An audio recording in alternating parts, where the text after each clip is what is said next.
Hello guys, welcome back. It's been a long time కదా video post చేసి. నేను రీసెంట్గా తిరువన్నామల అయితే వెళ్ళాను. నాకు ఎప్పటి నుంచో ఉండేది వెళ్ళాలి అని.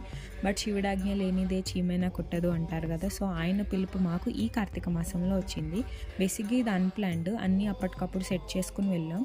తమిళనాడు బస్ ఫ్రీక్వెన్సీ బెంగళూరుకి కొంచెం బాగానే ఉంటుంది, బట్ ప్రీ ప్లాన్ చేసుకోవడం చాలా బెటర్. ఎందుకంటే బస్సెస్ అనేవి చాలా రష్గా ఉంటాయి. సో ఫైనల్గా 5 hours జర్నీ చేసి తిరువన్నామల అయితే రీచ్ అయ్యాం. ఇంకా అక్కడ 2-3 లాడ్జెస్ చూసి ఒక లాడ్జ్ పిక్ చేసుకుని ఇంకా ఫ్రెష్ అయ్యి ఈవినింగ్ 7కి అట్లా గిరి ప్రదక్షిణం స్టార్ట్ చేసాం. స్టార్ట్ చేసేటప్పుడు అనుకున్నాను నేను చేయగలను, నేను ఎప్పుడు ఇంత డిస్టెన్స్ నడవలేదని.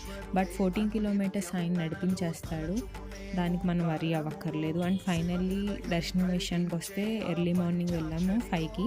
సో 45 minutesలో దర్శనం అయిపోయింది. అండ్ దర్శనం అసలు చాలా బాగా జరిగింది. ఇంకా గూస్ బంప్సే అనమాట ఆయన చూస్తున్నంతసేపు.